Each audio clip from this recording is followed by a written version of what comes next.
Hey, it's your guy Tyrrell back with the interviews. In today's video, we're going to briefly analyze how Heung-Min Son's impact settled the North London derby in the first half of Tottenham's 3-0 win over Arsenal. So in today's video, we're solely going to focus on the first half in which we analyze Spurs' pressing, then we'll look to how Arsenal looked to press from the front, and lastly, we'll focus on the battle between Son and Rob Holding. So when we break it all down and we do look at the board, we have Spurs in a 3-4-2-1 and Arsenal starting the game in a 4-3-3. So in today's video, we're solely focusing on the first half, as pressing and the battle between Rob Holding and Son ultimately decided the outcome of the match. So first, we're going to start with how Spurs looked to press, and what we ended up seeing was that they could drop off into a 5-4-1, but there were occasions where they did look to push forward, and they had Kane stepping towards the center backs. Kulusevski or Son could step to the spare center back and block off the passing lane in towards Cedric or Tomiyasu. So if Kulusevski is pushing out towards Gabriel,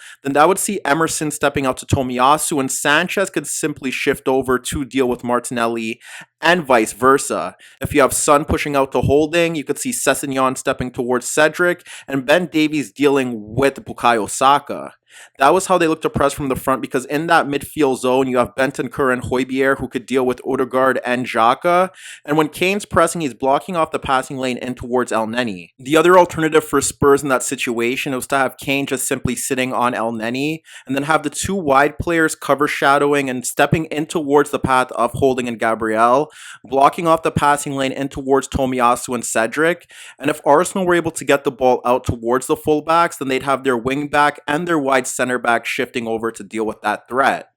Outside of that, when Spurs dropped off into their 5-4-1, they were very organized and compact, and they did a very good job of disrupting Arsenal's build-up play. Because when they drop off into that 5-4-1, what you end up seeing is that they have Kane sitting on Elneny, and then they could have that 3v3 midfield battle with Bentancur and Højbjerg dealing with Odegaard and Xhaka. Kulusevski and Son could push out to Cedric and Tomiyasu, and what they also did very well was that they dropped off deeper to provide cover for their wingbacks. So we often saw Kulusevski dropping off deeper to protect Emerson, and it made it a 1v2 against Martinelli, and that's where they needed Tomiyasu to make overlapping runs and Xhaka dropping off in towards that inside left position. Because Arsenal's shape was more of a 4-1-5, and what you ended up seeing was that Saka and Martinelli were hugging the touchline. You had Odegaard and Xhaka in the gaps between Kulusevski and Bentancur and Højbjerg and Son, and then Nketiah was dropping off into that midfield gap between Bentancur and Højbjerg. Whereas on the left-hand side, Son would drop off deeper to help out Sessegnon deal with Saka or Cedric. There was one example in particular where you had Son and Sessegnon ahead of Cedric, Davies dealing with Saka, and then Bentancur shifting laterally to deal with Odegaard. And in those situations, you witnessed that Spurs did a very good job of getting numbers out in those wider areas to ensure that Arsenal couldn't trouble their backline with overloads in those zones. The only real time that Arsenal created a threat from those wider areas was one situation where Tomiyasu pushed forward, but rather than hugging on the touchline, he shifted laterally to receive the ball in a pocket of space, and then he looked to play the ball around Emerson for Martinelli breaking in behind, but when he looked to play the pullback into the path of Odegaard making an unmarked late run into the penalty area, it was Ben Davies who made a last-ditch tackle to halt that attack. So as you could see, Arsenal couldn't make up numbers on the left-hand side, and over on the right-hand side, even when Odegaard looked to receive the ball on the outside of Son,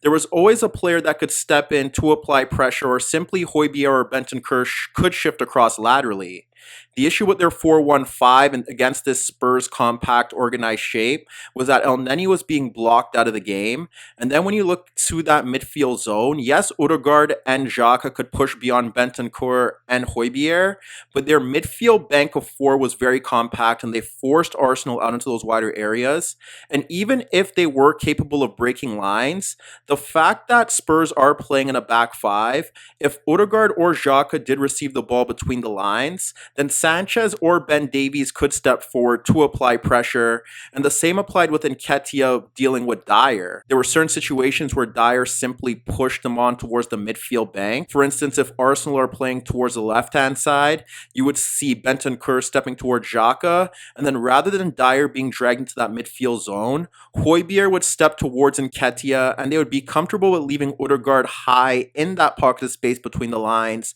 because Son could drop off to block block off the passing lane, or they could simply have Davies stepping forward to apply tight pressure if Odegaard receives the ball. Meanwhile, when you shift to Arsenal's pressing, what you initially expected was the wide players to step towards Sanchez and Davies to help out Nketiah on Dyer, Tomiyasu and Cedric pushing forward to deal with Sessegnon and Emerson, and then in that midfield zone, Odegaard and Xhaka could step towards Bentancur and Højbjerg. You could have Gabriel and Holding pushing towards Son and Kulusevski, and Elneny dropping off deeper to help out with Kane. However, Arsenal took a different route with their pressing, and they were looking to force the wide center backs into mistakes, and there were a few occasions where you saw Martinelli and Saka providing enough pressure to force Davies and Sanchez into mistakes. But what we ended up seeing here was that in terms of the Arsenal press, they had Nketiah sitting on Dyer, and they wanted Saka to push towards Davies, but Martinelli wasn't really pushing towards Sanchez, and he was tracking the movement of Emerson. That allowed Tomiyasu to deal with Kulusevski,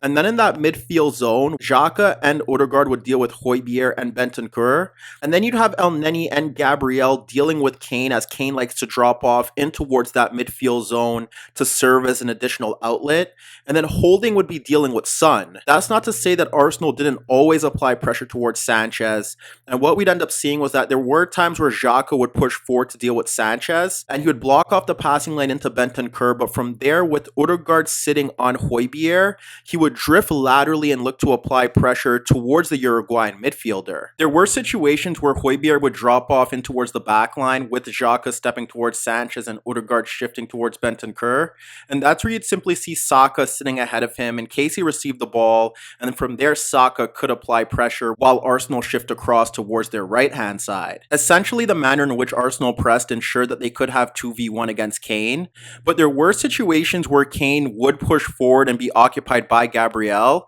and from there Elneny could pick up markers if Bentancur or Højbjerg looked to push forward, or if simply Kulusevski looked to shift laterally in towards that midfield zone. That's where Elneny was pivotal, because he would ensure that Kane couldn't have an impact in that midfield zone and he could pick up runners. And that would benefit Arsenal because there were situations where they just simply didn't have to deal with Sessegnon, and they could have Cedric and Holding dealing with Son, and then have Saka and Odegaard dealing with the ball player that's pushing forward, whether it be Højbjerg dropping off in towards that inside left or Davies looking to push forward. Because there were situations where Højbjerg was dropping off in towards that inside left position, and that's where you would see Odegaard shifting laterally to close him down. And from there, Saka would be tracking the movement of Davies, where in this situation, you can have him dropping off on Sessegnon, only apply pressure when Davies steps forward, and then you could have 2v1 against Son. Meanwhile, without the balls, as we've seen in previous games, Arsenal would drop off into two banks of four with Nketiah and Odegaard up front, and they'd be sitting in between Højbjerg, who would drop off a bit deeper. They weren't looking to apply pressure towards the back three,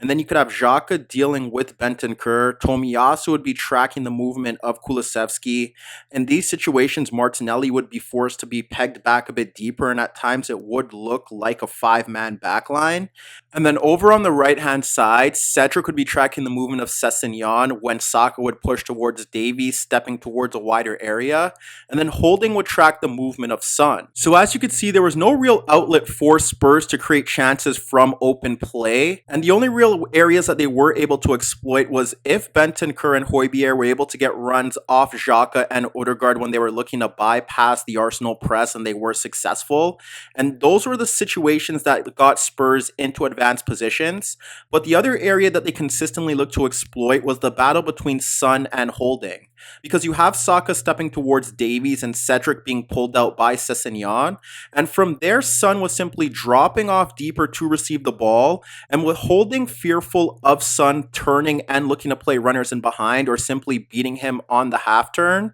then he'd simply look to get tight and apply pressure, and he was consistently committing fouls. There were several breakdowns in that opening half from Arsenal's right hand side where Saka, Cedric, or Odegaard weren't closing down Davies, Højbjerg, and Sessegnon, Yon, and Son was simply dragging Holding out of position and forcing him to commit fouls or using his movement to run off his shoulder or run across him, and that played a key role in Holding's dismissal and Spurs' winner. In the build-up to the penalty that Spurs are awarded, you could see that there's a two-man game down the right-hand side with Kulusevski cutting across Martinelli and the underlapping run of Emerson taking away Tomiyasu. But focus on the penalty area. You have Kane and Son occupying the center backs, and you see Sessegnon looking to run off Cedric. As we watch that play develop, focus on Son's movement. Kulusevski cuts across Martinelli, and Son now is looking to peel off the shoulder of Holding, and you could see that Holding's ball watching. As we progress that attack, you could see that he looks to deliver the ball into the box.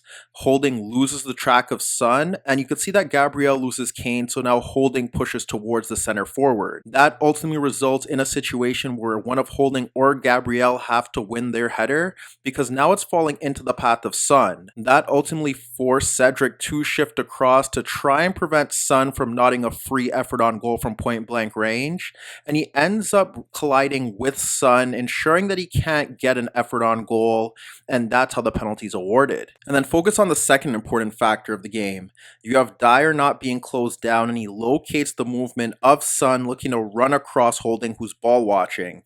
As he looks to play that long ball over the top, you could see that Son now gets to run across Holding, and Holding panics as he assesses that run a bit too late, and rather than attempting to win the ball, he simply collides into the path of Son, blocking him off, and that results in his second booking. The only other alternative for Spurs to deal with Son's threat would be to have Saka wait for Davies to push towards the halfway line, sit on Sessegnon, and then if Davies push forward, he could block off the passing lane in towards the left wing back so that Cedric and Holding could have 2v1, or have El Neni shift across to deal with Son, and then rely on Gabriel and Holding to deal with the threat of Kane. But because Kane is so good dropping into deeper positions and looking to play in runners and behinds, they wanted El Neni to be within close proximity of Gabriel to deal with that threat. And here on a consistent basis, it was simply Son pulling out Holding, forcing him into errors, and that ultimately led to Arsenal's downfall. So as you could see, this was a fairly comfortable win for Spurs, built around Antonio Conte identifying and exploiting an individual mismatch between Heung-Min Son and Rob Holding